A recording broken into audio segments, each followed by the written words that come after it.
All right, man. It's your boy D Tate. I'm here with my boy Paul. What it do? You know what I'm saying? I got a couple questions for you, bro. So, All right, I'm gonna start with a question that I don't know. I just want to get like your perspective on it. But do you feel like your childhood does it affect the way that you grew up, whether it be positive or negative? Does it play some part of how your adulthood is? it boils down to a person's mindset, to be honest. Like, if you allow the things in the past to affect your now, it's going to affect your future. Like, if you allow that turmoil that you went through, if you went through turmoil, I mean, there's people that have had very miraculous lives that were provided to them by their parents or by grandparents or whatever, by family. Not everybody has that. But honestly, that's the main driving point behind me. Like, that turmoil, I'm using those fucking demons to push me forward. I'm not letting them hold me down anymore. I'm not trying to sit there and allow them to push me down like crabs in a bucket. Nah, I'm gonna let the motherfuckers turn my gears inside of me like a fucking machine and just push me forward. I mean, I'm gonna get to a point where I can like propel my son like a fucking slingshot to where he can be better than me. I raised him with the mindset of I got put through a fucking shitty ass life. I'm not gonna do that to you. And he's proven hands down that my approach is positive because he's not afraid of me or a beating. He's afraid of disappointing me, and that's difficult to do. That's difficult to get ingrained in in a child because now when I was raised, it's like if you did something wrong, you're gonna get your ass whooped. That's what you were afraid of. You didn't want to get your ass whooped. You didn't want the teachers to call your parents. You didn't want this blah blah blah. You were gonna get your ass whooped. With him, he's more along the lines of I don't want to get in trouble because I don't want to disappoint my dad.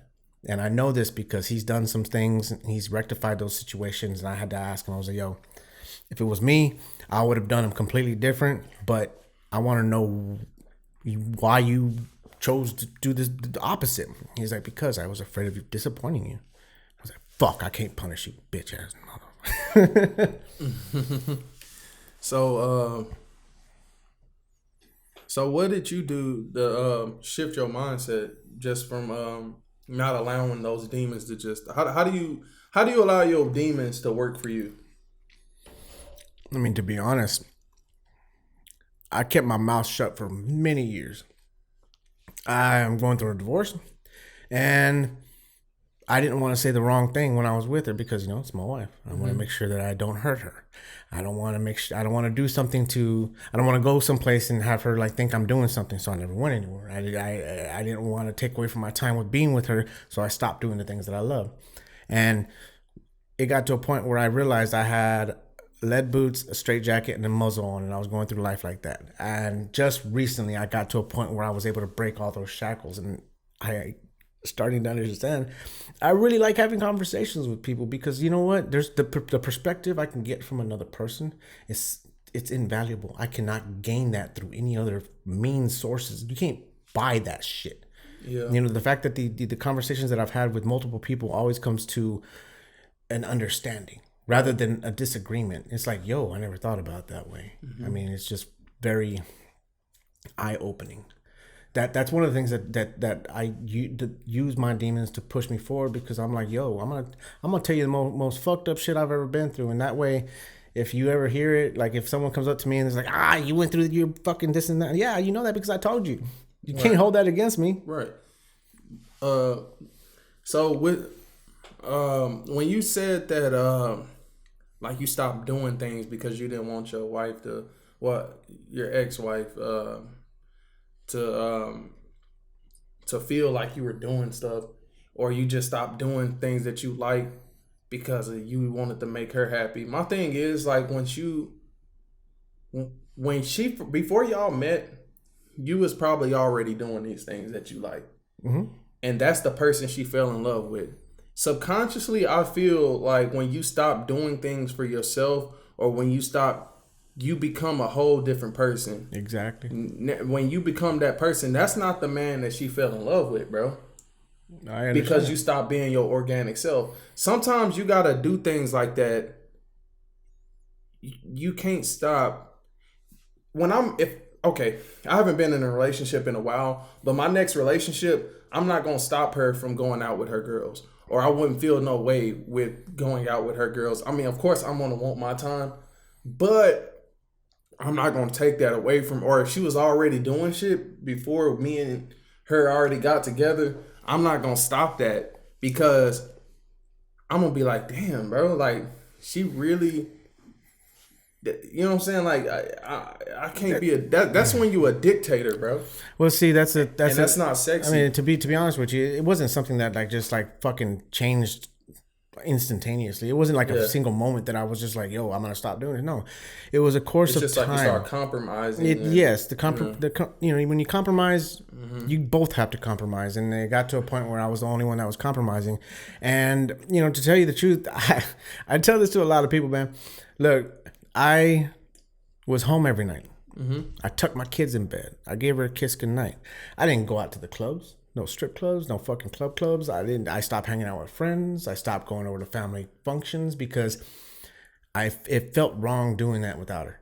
Nah, it gotta be right, because the thing whether you like it or not, or she likes it or not, you will have to have that time away. So even, you know what I'm saying, you gotta keep that. Like, it don't feel good to not be around people that make you feel good all the time, but you can't fully appreciate that person if you just around them all the time. Like, if I go to work and I'm just with you and it's just like routine, the appreciation goes away, bro. I understand that. For me, it boils down to my past. My mom wasn't treated very well, and I saw that. I was there. I mean, from the get-go.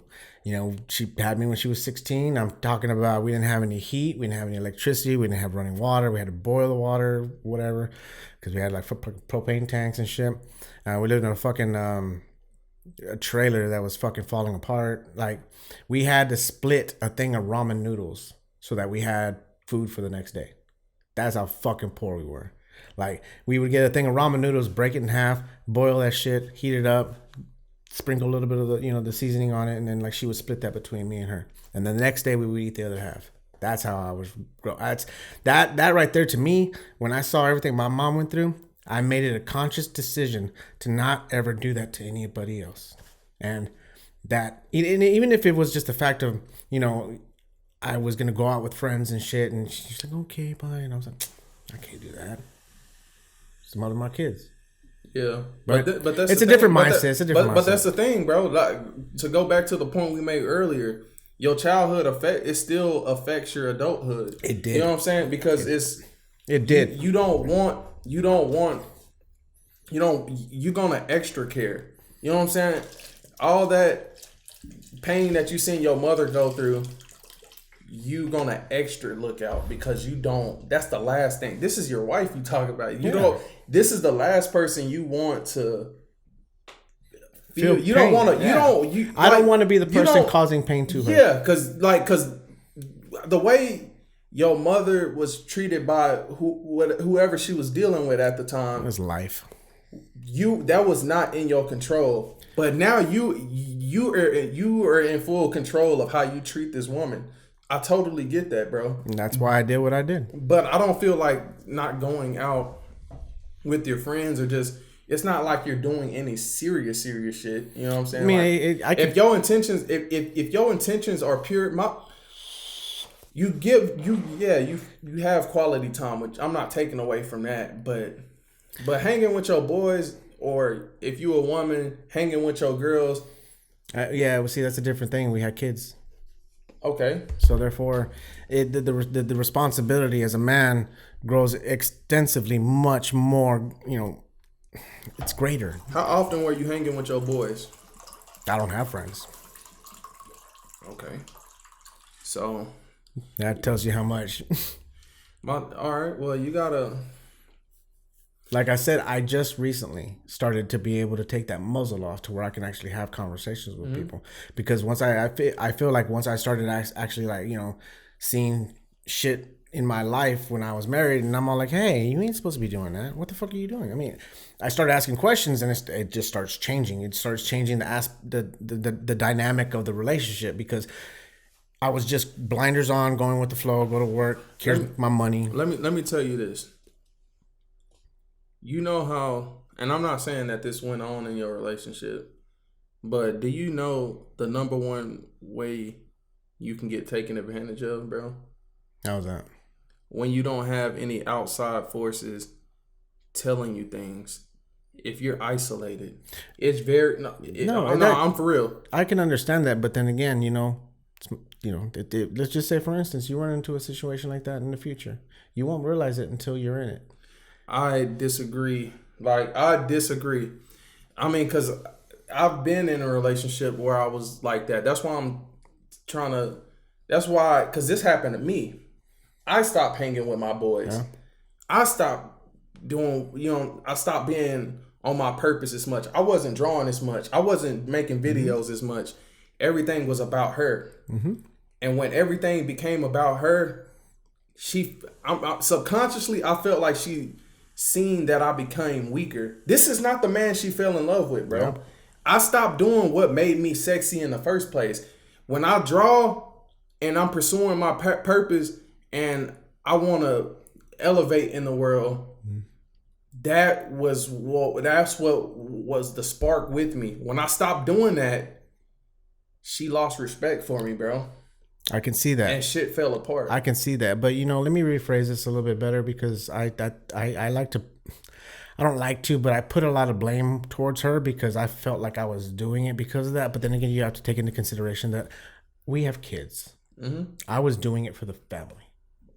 Yep. The time I was spending, the time that I was giving up, going out and chilling with my boys and doing all this bullshit, I spent it at the house tucking my kids in the bed.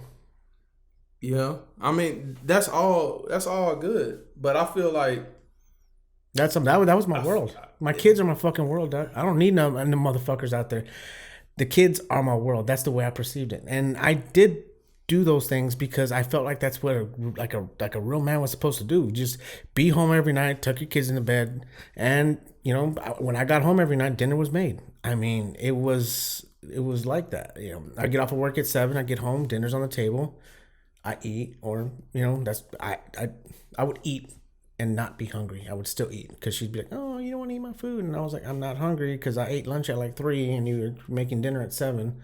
I only eat one time a day now." Yeah, like it's just I'm not hungry. Like by the time I wake up, I go to work. There's no time. This has been the biggest escape for me from reality that I have ever been a part of. Like that I've ever allowed into my life, because once I get off of work, I go home, I chill, go to bed. When I wake up, go to work. That's it. And that's been a mundane process, just a step by step. But I need that right now. I have to have that, because otherwise, if I just sit there and idle, I'm gonna fucking let my mind go fucking crazy, and then I'm gonna be sitting there trying to figure out what the fuck went wrong and all this shit. So you said you was doing all this because you felt that's how you perceived a real man to be, right? I would have preferred my dad to have been like that. Let me tell you the truth. I would have. But he wasn't. He was at strip clubs and he was fucking around with bitches and all that shit. To each their own. But, I mean, like I said, I take what has been done to me in the past and I learn from it and say, hey, don't do that. That's not cool. You're not supposed to do that. But that's my perception of my life. So, I'm going to share that with you.